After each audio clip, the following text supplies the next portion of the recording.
Hola, buenos días. Esto es Psicología Budista y Meditación. Soy Eduardo Herrera y el día de hoy nos vamos a enfocar en aquello llamado metas inconscientes. Cuando hablamos de el inconsciente, debemos de entender aquello que podríamos decir controla nuestras decisiones, nuestras experiencias desde un punto de vista no racional. Esto es, eminentemente nuestras pulsiones inconscientes entran en un ámbito el cual es emocional.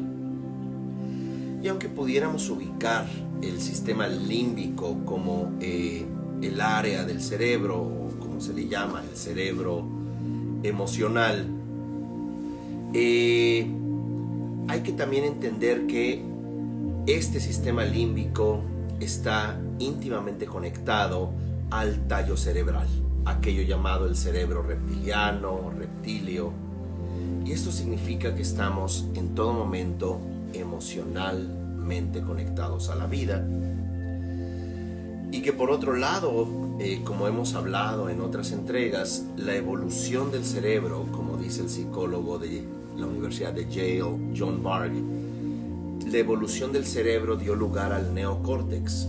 Y este neocórtex, las áreas órbito prefrontales, nos sirven para viajar en el tiempo, nos sirven para hacer abstracciones, para imaginarnos afuera de nosotros mismos, para crear una construcción ficticia de nosotros. Y es por eso que en ocasiones podemos estar siguiendo una ideología, pensando que somos lo más extraordinario y además los otros también nos lo hacen sentir, y de manera emocional no podemos contactar, por ejemplo, una falta de vida o un aprecio muy bajo que pudiéramos tener como resultado de una conexión a la vida desde lo emocional que no podemos trabajar. Y es por esto que muy a menudo hablamos de aquello llamado metas inconscientes. Un segundo que tengo que conectar aquí algunas cosas. Me parece que ya. Gracias. Muy a menudo, espero que ya me escuchen mejor, tenemos que trabajar con aquello llamado metas inconscientes. Y estas metas inconscientes es nuestra respuesta adaptativa a partir de no encontrarnos vinculados hacia la existencia. Generamos un bloqueo en nosotros que pudiéramos entender aquí como trauma. Cuando hablamos de trauma, es esta fragmentación que nosotros nacemos conectados biológicamente, vinculados a la historia de vida de nuestros papás. Estamos vinculados particularmente con la mamá en aquello que podemos llamar el sentido biológico. Cuando hablamos de sistemas familiares, inicialmente Hellinger hablaba de 3 órdenes del amor. El primero se llama el orden de la pertenencia, el segundo el de la jerarquía, y el tercero, el de entropía o intercambio de energía. ¿Qué significa este primero de pertenencia? Nosotros en este sentido biológico hablamos de pertenecer a la vida y de manera indudable pertenecemos a la vida de mamá y de papá. Aunque de manera mucho más directa estamos en el sistema biológico de mamá, y cuando hablamos de este sistema biológico de mamá también nos encontramos en un sentido de su propia pertenencia. Y es allí cuando surge esta idea traída por el psicólogo Mark Frechet, que ya falleció en el año 97, y él acuñó este término proyecto sentido, en donde él observaba que muchos de los comportamientos que tenía él mismo respecto a su vida tenían mucho que ver con la noción de el proyecto de pertenencia de su mamá a sí misma. Y es por eso que, por ejemplo, elementos, en el caso de la madre de Frechet, que estuvo en prisión prácticamente 18 meses, ella concibió a su hijo en prisión, a final de la Segunda Guerra Mundial, por un tema de adicciones, pero algo que él trajo a la ecuación es el hecho que un proyecto sentido puede surgir 6 o 9 meses antes de la concepción y que se puede extender hasta los 3 años de edad, una vez nacido el bebé. Y que este proyecto sentido es la idea de qué va a ser el hijo para nosotros.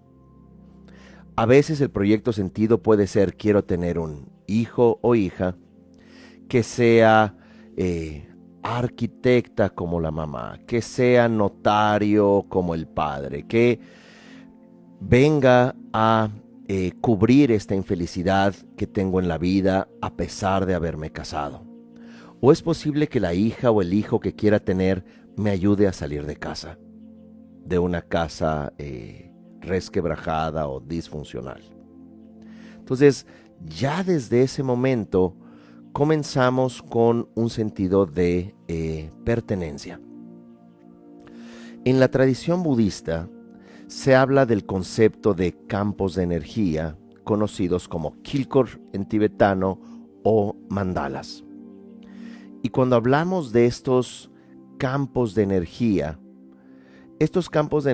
por supuesto, muy a menudo se habla de campos de energía puros, lo que llaman tierras puras o mandalas de Budas, que básicamente es un campo de energía despierto con un centro que significa la sabiduría completa de pertenencia y luego la periferia desde donde hay una simbología sumamente interesante. Y la simbología, por ejemplo, nos habla de 8 cementerios que básicamente representan la muerte de el narcisismo, la muerte, dicho en términos de Trungpa Rinpoche, la muerte del ego. En el centro de este mandala, el mandala está construido de, por lo general, de gemas o piedras de 5 colores que representan la constitución quíntuple de nuestra realidad, es decir, los 5 pranas puros, y en donde cada dirección, norte, sur, este, oeste, representa un ámbito despierto que nos lleva a una pertenencia, llamémosla así, ilimitada y despierta. Pero también el budismo habla de campos de energía. El budismo habla de mandalas impuros. Y estos mandalas impuros se les llama lokas con K de kilo. Los lokas o shatloka, los 6 ámbitos que a veces se les traduce como reinos, son reinos de existencia. Uno de ellos es el humano, donde ese campo de energía tiene hábitos muy particulares, como por ejemplo el deseo obsesivo, la competencia, la frustración, la depresión, solo por mencionar algunas de las cualidades del mandala humano. Y ese mandala humano, que es en el que me quiero enfocar el día de hoy, y hacer esta reflexión paralela entre la psicología y la psicología occidental y la aproximación de la psicología budista. En este orden de ideas, nuestro campo de pertenencia es uno donde nos insertamos, de acuerdo al budismo, tanto por hábitos que ya traemos, pero que para pertenecer necesitamos activar algo así como adoptar usos y costumbres de ese sistema de energía. Y en el caso humano, se habla de un deseo desaforado, pero no necesariamente un deseo, aquí en este caso sexual específicamente, pero un deseo de existencia, un deseo de pertenencia, donde el ser humano nunca o pocas veces está satisfecho, constantemente está deseando algo, esto le crea ansiedad, y es tal ansiedad que en ocasiones entra en frustración y depresión. Esto para comparar la noción del campo de energía humano con la noción que hoy en día se habla en diferentes escuelas de psicología como el campo mórfico, el campo que da lugar a la forma. Y esto es un término muy importante. El campo mórfico, podemos llamar campo de energía, es algo que incluso tiene su origen en la biología.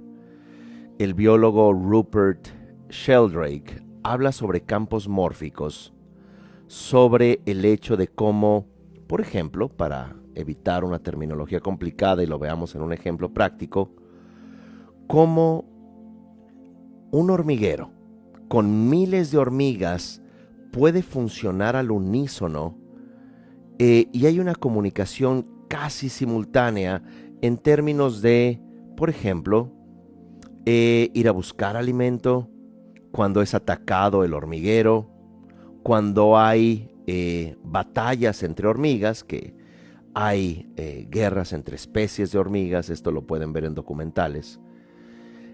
Hay una organización sin que haya juntas de consejo, sin que haya una especie de acuerdo, mira, va a pasar la reina y estas son las hormigas que defienden. Funciona al unísono, incluso cuando éstas hacen puentes para cruzar, por ejemplo, una grieta o un arroyo, en donde una tras otra se unen para que las demás pasen. Los cardúmenes de peces son muy evidentes que en el océano se mueven al unísono como si todos y cada uno de estos peces formaran un gran cuerpo. De igual manera podemos ver las parvadas de aves, en donde no hay una especie de elección de planilla verde y planilla blanca ni nada por el estilo. El ave líder sindical del vuelo ni nada por el estilo, sino que estas parvadas también se mueven al unísono y tiene que ver, en una explicación simple, y por supuesto no soy biólogo, en términos de sobrevivencia, una agrupación para sobrevivir, donde una sola hormiga no haría una gran impresión, pero sí 10,000 hormigas al mismo tiempo haciendo algo. Un pequeño pez por allí huyendo no es igual que todo un cardumen de peces, el cual, en términos de adaptación biológica, pudiera verse también como una gran entidad, un gran mandala. Dicho todo esto, los humanos ocupamos también un lugar biológico, aunque nada más pensemos es social, económico, de apreciación en redes, pero también tenemos un aspecto biológico. Y este aspecto biológico viene, como mencionaba, desde el inconsciente en estos llamados en ocasiones 3 cerebros, el tallo cerebral o brainstem que nos conecta a nuestra parte animal, a nuestra parte de vida, algo que no suplantó sino complementó en la experiencia humana y a los mamíferos, el sistema límbico que regula emociones, Y las emociones pueden ser vistas desde una respuesta adaptativa biológica, incluso la sexualidad, pero entramos en un ámbito del tercer cerebro, que es el neocórtex, que es allí donde entramos, como hemos hablado en otras entregas, sobre la función principal, como dice el psicólogo Dan Siegel, de los lóbulos órbito-prefrontales. Tienen características sociales, características de empatía, características de co-construcción de realidad y construcción de personalidad. Lo que es muy relevante entender es que nosotros, los humanos, nacimos de un óvulo, y este óvulo que espera ser fecundado es un óvulo que ya tiene también la información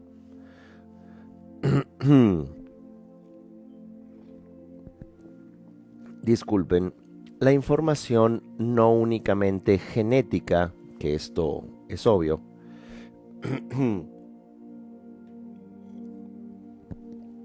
sino también trae información genómica, información epigenética. ¿Y qué significa epigenético? Epi significa sobre la genética. Y es ahí en donde se entra en una comprensión de cómo lo genético, lo biológico, en todos los seres vivos, particularmente en células animales, pero particularmente en los humanos, lo vivo, lo genético, genómico, va a tener una estrecha dependencia en lo emocional. Y a su vez lo emocional límbico va a tener una importante dependencia en el campo o mandala relacional de un ser humano. ¿Por qué toda esta complicación cuando vamos a hablar de metas inconscientes? Porque aquí viene una pregunta que no la voy a preguntar a su consciente, sino a su inconsciente. ¿Para qué hemos venido al mundo? Y es allí donde, más allá de hablar de religiones, ideologías, inclinaciones filosóficas, que por supuesto todas son respetables, aquí entramos a un ámbito importante desde donde lo límbico emocional se va a conectar a la vida a la que pertenecemos, pero que a su vez lo límbico emocional se va a conectar al campo relacional, en este caso de mamá, y por supuesto de la presencia de papá o una presencia adulta. Pero desde la vida, digámoslo en términos tradicionales, hay un óvulo y un espermatozoide, que al fecundarse van a traer también este campo de energía, que no nada más es biología, esta parte donde son únicamente los genes, también están las emociones, lo epigenético. Y de dónde viene lo emocional, viene de una respuesta adaptativa al entorno relacional en el cual ha pertenecido esa mamá, ese papá. Entonces, pues hasta allí tenemos una idea. Y hablábamos de estos órdenes del amor, donde lo que busca el humano es pertenecer. Y ya hemos argumentado diferentes aspectos importantes en este mandala humano, en este campo mórfico, este campo que da forma al humano. Y este campo que da forma al humano es su pertenencia a un sistema. Y este sistema familiar en el cual hay una noción de identidad, tanto de, digámoslo aquí, los cónyuges, papá, mamá, y también la idea de sí mismos respecto al otro. Esto lo vimos en términos de una entrega donde hablamos de ¿y si el amor no es suficiente? Y también sobre relaciones tóxicas. Pero luego viene aquí una idea importante: ¿qué función van a traer los hijos? Y un ejemplo relevante en términos de proyecto sentido, para qué hemos nacido,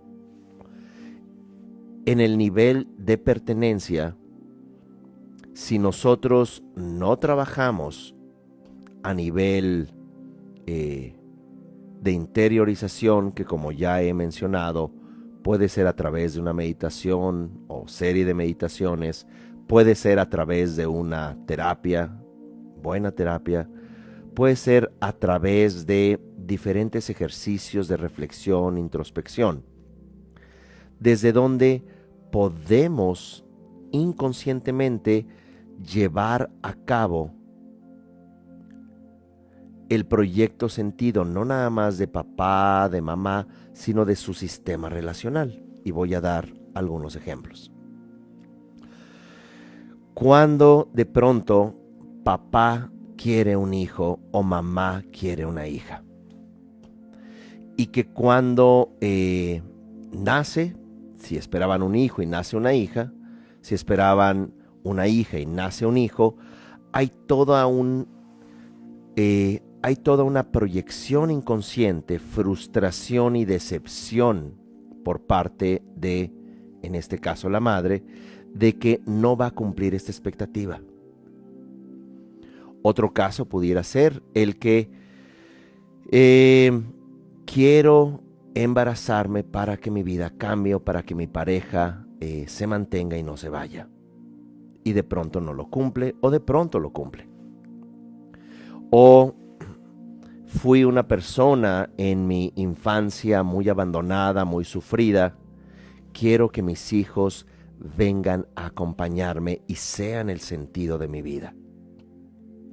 O quiero que sean, como a veces se habla en estos conceptos, quiero traer al hijo bastón para mi vejez. Quiero traer a la hija o hijo de manutención. Quiero traer a quienes me den una función como mujer o una función como hombre. Y todo esto, lo que trato de mencionar es que pasa por un proceso inconsciente. ¿Por qué?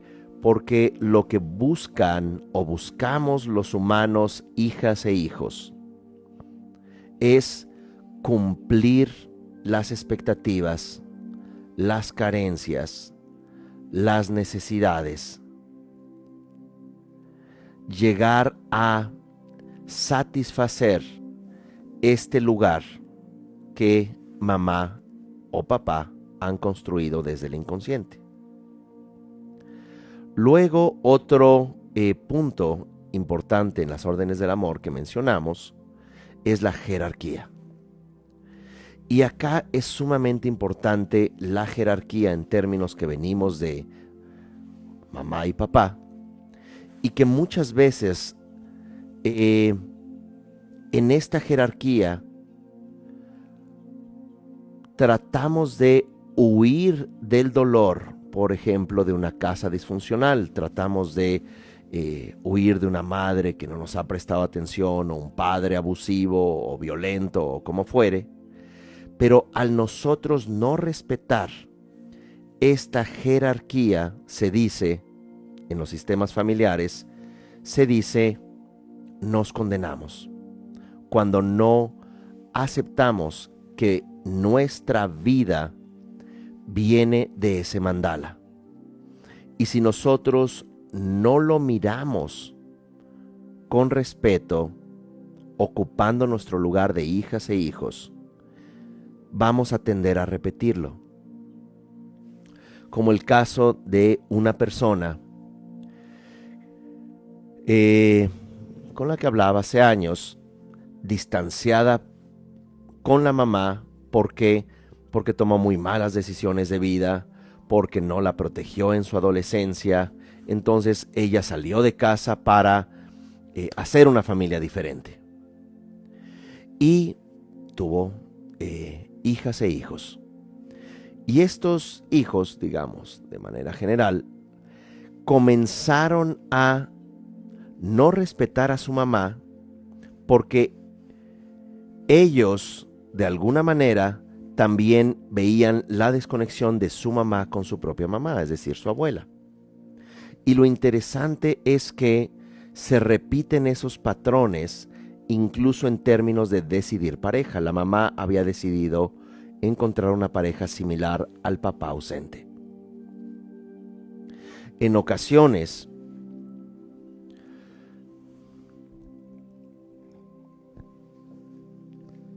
los padres tienen una educación media y le dan a sus hijos una educación superior. Por ejemplo, tienen posgrados o tienen ingresos superiores o tienen una mejor educación que los padres. Y los hijos quieren volverse padres de sus padres, juzgándolos, diciéndoles ignorantes, diciendo cómo hiciste esto, debiste hacer aquello. Y acá hay cuando se transgrede un nivel de jerarquía. Y es como querer aplastar la línea de vida, el mandala al cual perteneces. Y para poder transformar un mandala, como muchas veces se hace en la tradición budista a través de rituales, cuando por ejemplo en una meditación te imaginas con una forma o un aspecto búdico. Esa es tu forma imaginada, pero luego vas a transformar tu forma imaginada en un campo de energía auténtico, y lo que haces es que llamas a la forma original búdica imaginada. En este caso, si te imaginas como el bodhisattva de la compasión, irradias luces y llamas al bodhisattva de la compasión, vamos a decir, el símbolo arquetípico primordial, llamado en tibetano Yishepa o en sánscrito Snanasattva. Le haces ofrendas, le haces homenajes, y es cuando puede vertir en ti la sabiduría para que te hagas inseparable. Ese es lo que podemos decir una transformación de tu mandala, que es el cuerpo, a una resignificación.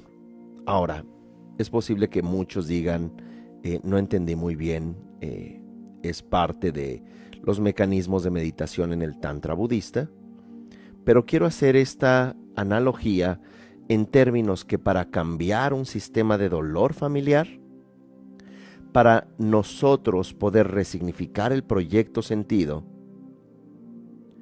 muchas veces hijas e hijos, porque siempre los padres estén vivos o no, les hayamos conocido o no, podemos ahora ser padres, pero siempre también seremos hijos. Y este proyecto sentido es algo que hay que mirar, hay que respetar, para también poder resignificar y transformarlo. Muchas veces los proyectos sentidos pueden ser como en un tablero de ajedrez, que los peones, vamos a decir, los hijos, cuando hace falta un caballo o hace falta un alfil, van a tratar de ocupar estos lugares, como por ejemplo, el tío extraviado, suicidado, alcohólico o alcohólica, ¿verdad? El bebé abortado, el abandono, los secretos familiares, todo eso son, como en este tablero de ajedrez, faltan piezas. Y digamos que papá y mamá buscan compensar esa falta, consciente o inconscientemente, a través de los hijos.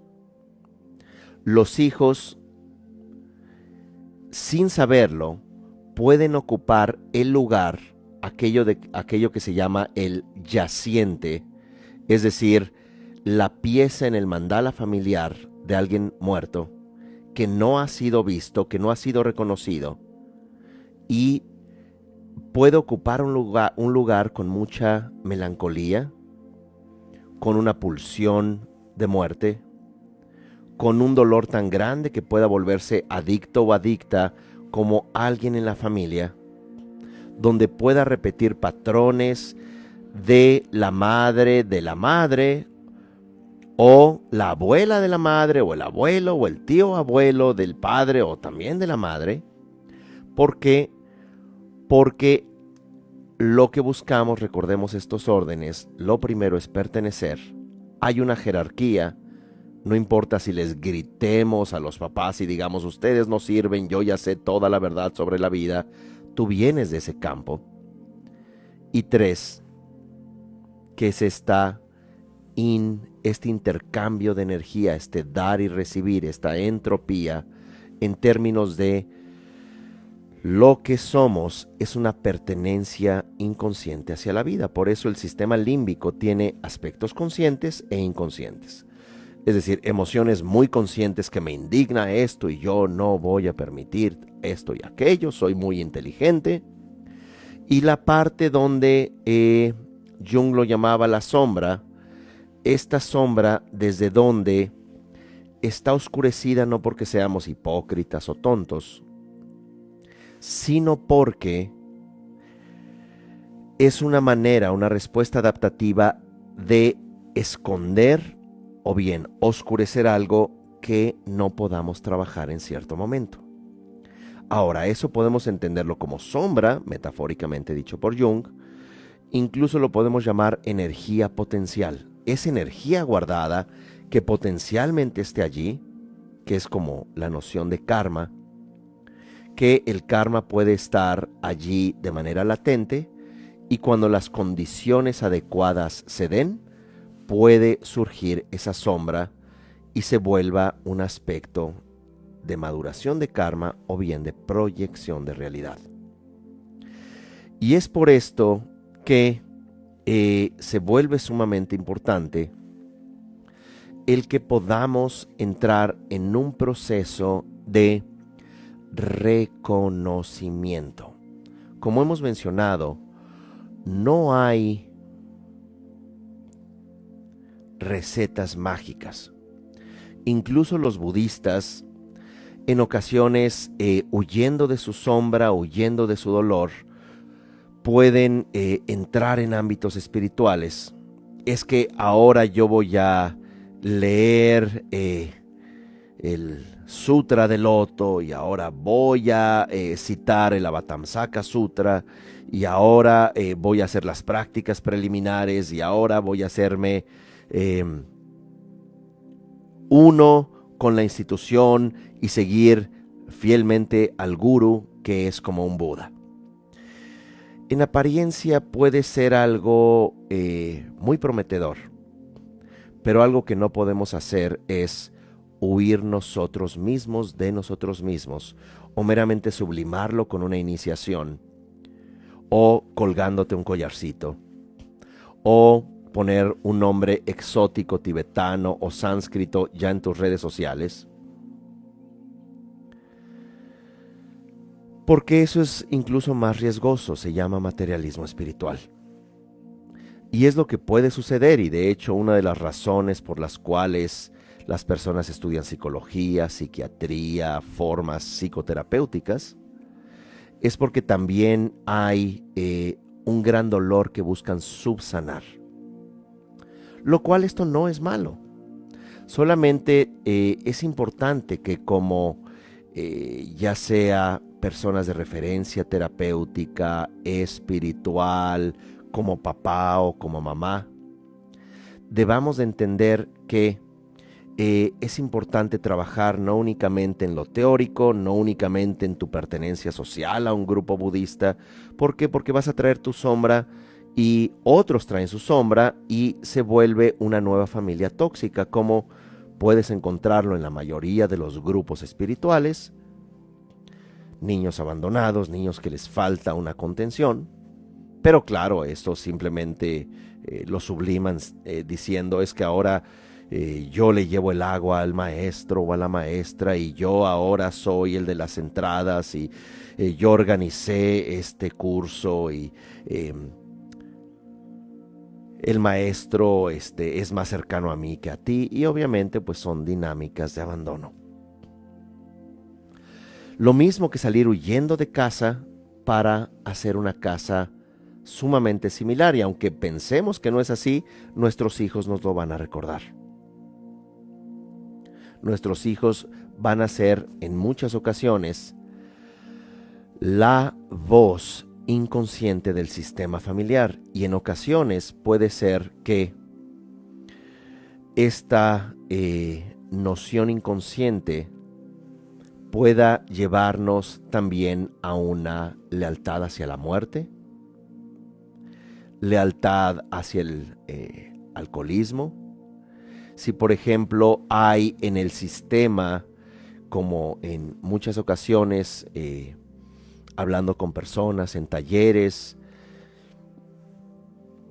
y en asesorías terapéuticas,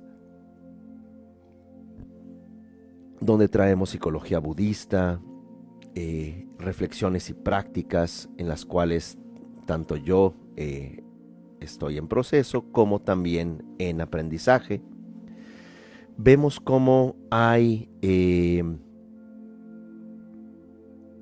tendencias en la familia, como por ejemplo de abuso. Me refiero acá a abuso particularmente sexual, pero ya con el abuso sexual viene un abuso cognitivo, vienen secretos, y este abuso sistemático transgeneracional, donde incluso la madre o el padre abusado guardan eso como secreto, se manifiesta en que un sobrino fue abusado, en que una hija puede ser abusada. ¿Por qué? Porque hay algo en el sistema, y no estoy diciendo que sea destino, hay algo en el sistema que está queriendo decirnos que faltan piezas, que desde un punto de vista, y es multimetodológico, multifactorial, vuelvo a recordar, no hay verdades absolutas, tampoco considero que en el budismo hay verdades absolutas. Es más, cuando se estudia el budismo de manera profunda, no meramente entusiasta y fervorosa, entendemos que hay dos niveles de enseñanza budista. El primer nivel se llama Neyarta, que significa el 99% de las enseñanzas budistas, que son un sentido provisional pedagógico, es decir, no son verdad absoluta. Y Nitarta, lo único que sí es, no se le llama absoluto, desde el sánscrito o el tibetano se le llama Nitarta, que significa significado definitivo. Y el significado definitivo es interesante porque son enseñanzas que carecen de toda afirmación o negación. Van hacia la experiencia directa del awareness, de la genuina cognición o condición de la mente. Y todo lo demás, como 4 verdades nobles, los 37 factores del despertar, prácticas preliminares, abhishekas, la devoción, todo esto es algo pedagógico, pero que los humanos lo usamos como puertas de escape y, por supuesto, instituciones tóxicas y sistemas feudales donde uno llega a los centros espirituales y la gente está postrada y temblando porque acaba de entrar el gurú o la gurú. Pues obviamente allí es cuando más que algo muy profundo y espiritual, vemos un abandono y una búsqueda de referencia de algo externo, algo real que pueda salvarnos a nosotros mismos de nuestro dolor. Pero eso es falso. Quien va, como decía el Buda, a liberarnos de nuestro propio dolor, somos nosotros.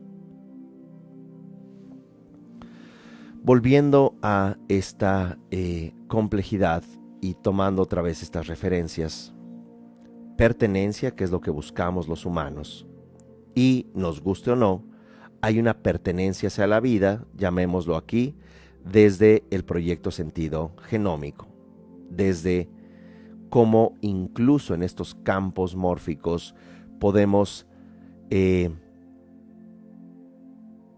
sintomatizar, somatizar enfermedades cuando, por ejemplo, nuestro sistema familiar se ha conectado hacia la vida, y cuando digo hacia la vida no nada más es mamá, papá, hijos, primos, abuelos, pero a un sistema familiar o a un sistema de vida donde, por ejemplo, nuestra familia ha sido victimaria, perpetradora.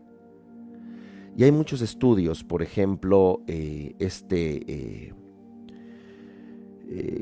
pues vamos a llamar, él se autodenomina místico, Thomas Hubble, hace trabajos muy interesantes en Israel sobre víctimas del Holocausto.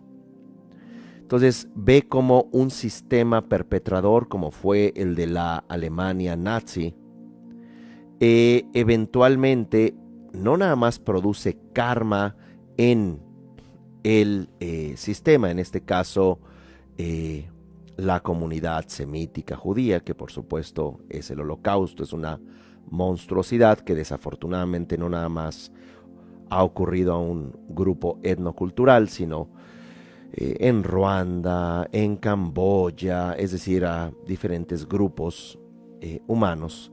Cuando nuestro sistema es perpetrador y no trabaja con esta transgresión, entonces los hijos, y esto es lo que ha observado y hay estudios al respecto, nietos, pueden salir enfermos, suicidas, o bien hay un trastorno muy fuerte. ¿Por qué?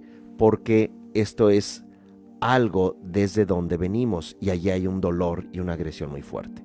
Ahora, como víctimas es importante también el mirar el dolor de nuestro sistema familiar, porque si no, o lo repetimos o nos podemos volver perpetradores.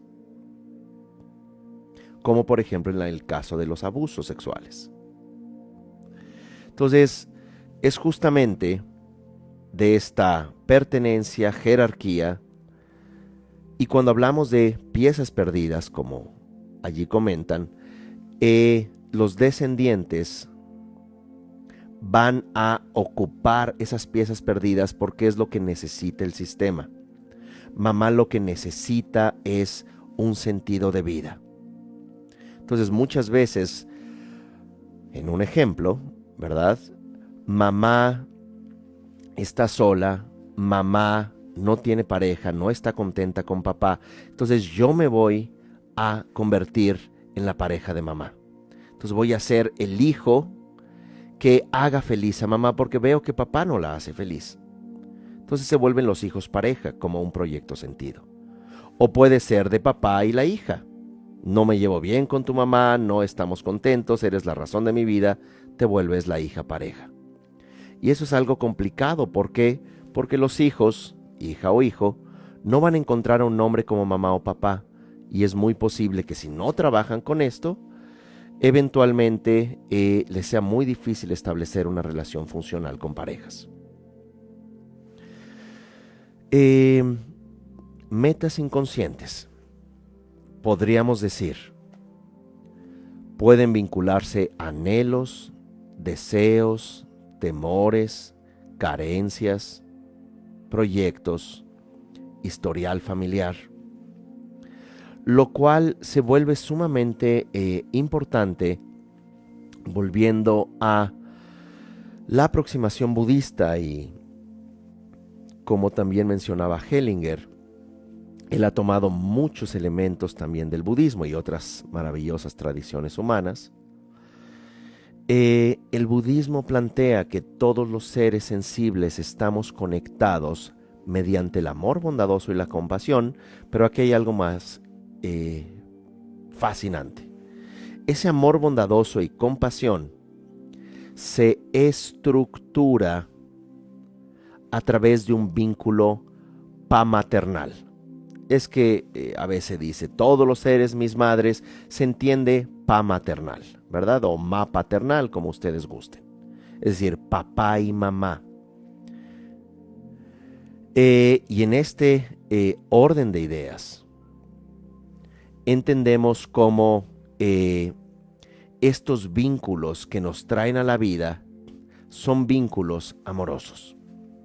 Veo que muchos ponen, bueno, ¿qué hacer? ¿Está todo perdido? No.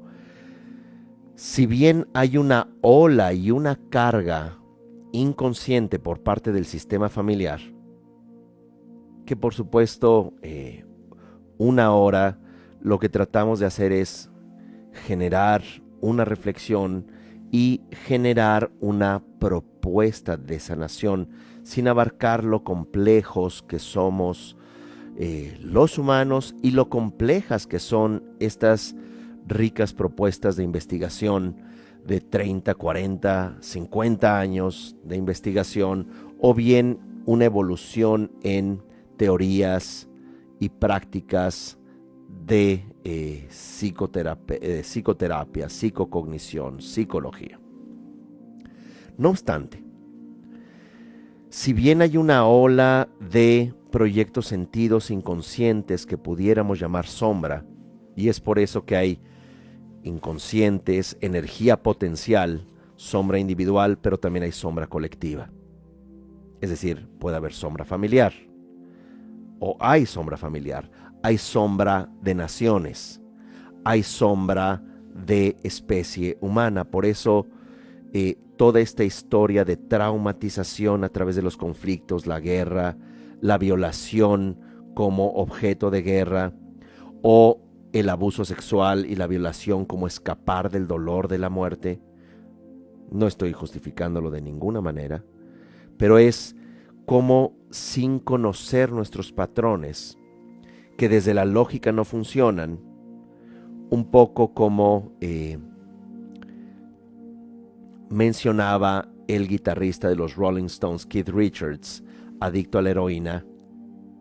Él, parafraseándolo, decía: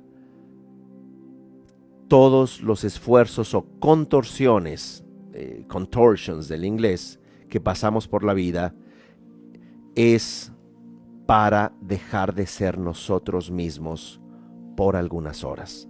Y aquí él se refiere a una dosis de heroína. Obviamente ya está rehabilitado, sigue vivo, lo crean o no.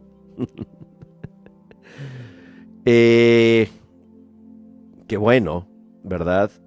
Pero aquí hay algo muy importante, como la adicción, y esa es una entrega que vamos a tocar más adelante, no hoy, por supuesto.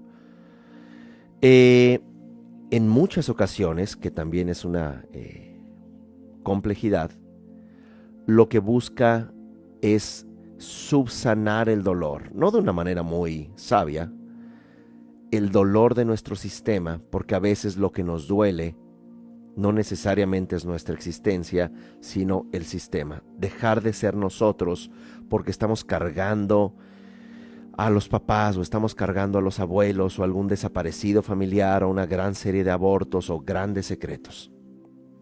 Sin embargo, entonces por eso también enfatizar, no todo nada más es el inconsciente o sombra familiar o el sistema familiar, también hay sistemas. Y tuve la oportunidad hace, me parece, 3 años de participar en un congreso internacional de sistemas familiares organizado por Sovelu, y allí varios ponentes extraordinarios, ¿verdad? Se hace un trabajo allí muy serio, muy, muy importante. Hacían constelaciones de naciones, o por ejemplo de la Segunda Gran Guerra del siglo pasado, que no deja de tener repercusiones en la sombra y en el sentir, en el proyecto sentido, tanto biológico como emocional, económico, como relacional.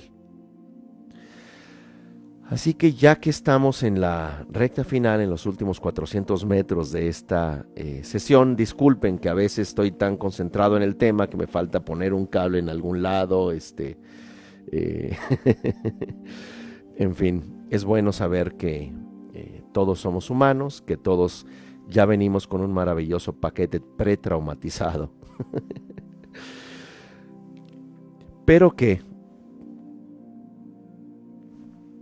cómo incursionó Chogyam Trungpa Rinpoche en teorías psicológicas del tiempo de los 70s y 80s en los Estados Unidos, y con una profunda integración de la psicología budista. Les recomiendo buscar su libro Más allá del materialismo espiritual, Cutting Through Spiritual Materialism. Y también pueden ver algunas nuevas publicaciones, aunque él ya falleció hace casi 40 años, de grabaciones editadas por Judith Leaf, me parece.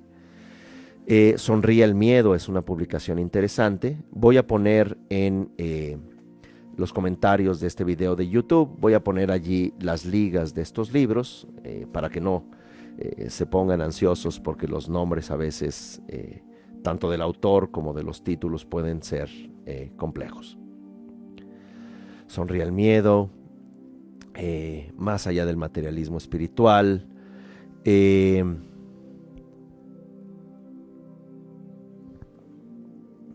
su antología es muy interesante, el Essential Chogyam Trungpa, el Chogyam Trungpa esencial. Así que, ¿qué es lo que vamos a proponer hoy? Lo que vamos a proponer hoy es un cambio de mirada. La mirada no es únicamente la mirada, se usa metafóricamente como mirar nuestro dolor tal cual es. Mirar nuestro sistema tal y cual es. Mirar a los muertos. Disculpen. Mirar a el dolor desde la mirada amorosa. Un último ejemplo es como personas que no dejan ir a sus muertos. Desde la perspectiva budista, ¿verdad? Los muertos, aunque ya puedan trascender a otra existencia, se queda en el campo de energía. Siempre se dice que el cuerpo el cuerpo de energía, se queda en un nivel de pertenencia mientras estamos vivos y en el sistema familiar, y en los sistemas familiares los muertos siguen muy vivos. De tal manera que a veces las personas no quieren dejar ir, y ese es un dolor que 20, 30 años después comienzan a llorar, la pérdida de algún ser querido, de un hijo, la pérdida, un duelo de un rompimiento emocional, donde esa primera pareja la siguen buscando en sus siguientes parejas y no lo han logrado trascender, no han logrado cerrar ciclos. Por tanto, un cambio de mirada es importante. Pasar del abandono y la carencia a la presencia y la abundancia emocional. Pasar del sufrimiento al contentamiento o incluso a la felicidad. Por lo que hay muchas formas, no necesariamente, digamos, lo sistémico existía antes de Hellinger. Él lo que empezó a hacer es ejercicios con primero sillas vacías, luego con personas, luego con objetos, y hoy en día hay maneras de trabajarlo y que se pueden hacer, insisto, a través de meditaciones, de escritura, con personas, con muñecos sobre el agua. Hay personas que incluso con cartas hacen constelaciones. Es fascinante porque ahí nos habla el campo mórfico, ¿verdad? Pero todo esto, incluso en un taller, en comunicación transparente,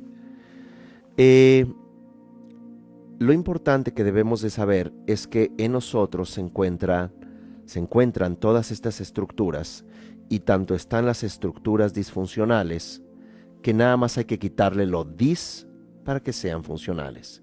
Y la manera de quitar lo disfuncional es a través del amor bondadoso y la compasión, a través de cambiar de mirada, a través del reconocimiento, a través de aceptar tu pertenencia, ocupar tu lugar en el sistema. No puedes decir, váyanse a volar porque tú perteneces al sistema.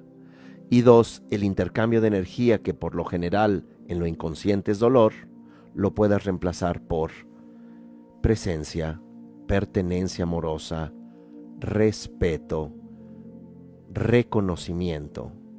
También se le llama en español honrar. De tal manera que vamos a cerrar con la idea que estos proyectos sentido, que estas metas inconscientes pueden ser explícitas conscientes. Yo quiero que hagas esto como hija y te cases con esta persona y tengas y le pongas mi nombre para que sea fulanito tercero, explícito, o implícito, donde hijas, hijos, nietos tienen estas pulsiones hacia la muerte, tienen esta necesidad de saber de dónde vienen, desde la sombra, desde el no contactarse en términos conscientes, por tanto lo buscan a través de sus decisiones. Es este concepto junguiano de sombra y persona, sombra y proyección de la sombra, mientras buscamos qué falta en mi familia y lo voy a tratar de sanar en otros. Aunque desafortunadamente al no contactarlo de manera consciente, con presencia y con amor, vamos o podemos tender a repetir estos ciclos disfuncionales, estas metas inconscientes. Como les mencioné, vamos a tener ya videos en YouTube de meditaciones específicas de los ejercicios cortos que hacemos ahora, más extendidos, para lograr sanar y lograr trabajar con muchas de estas herramientas. Muy bien, así que vamos a cerrar los ojos.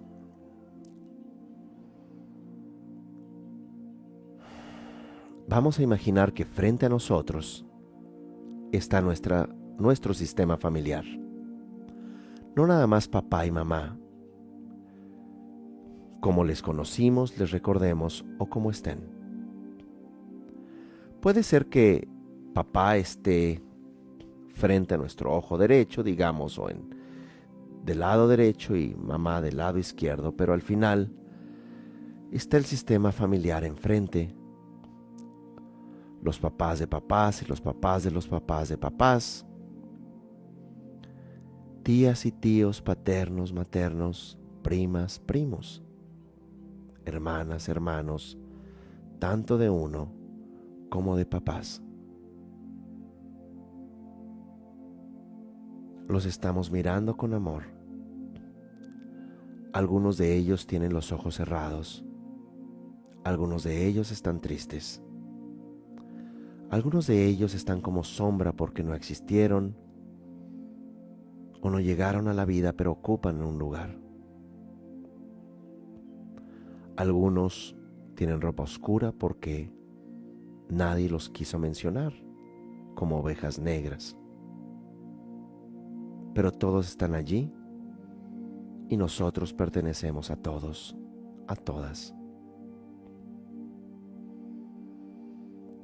Les miramos con amor y les decimos: gracias, porque es con base a su existir, gracias a su pertenecer a ese sistema que yo estoy aquí vivo.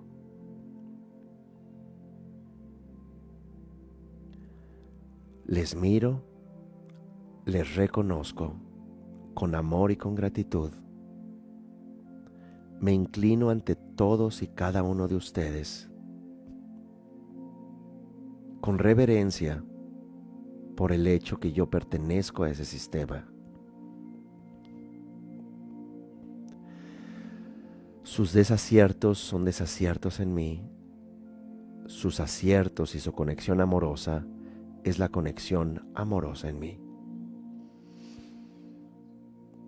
Les pido puedan darme su energía amorosa, su bendición, para yo poder decidir las cosas que me sanen y sanen a mis relaciones.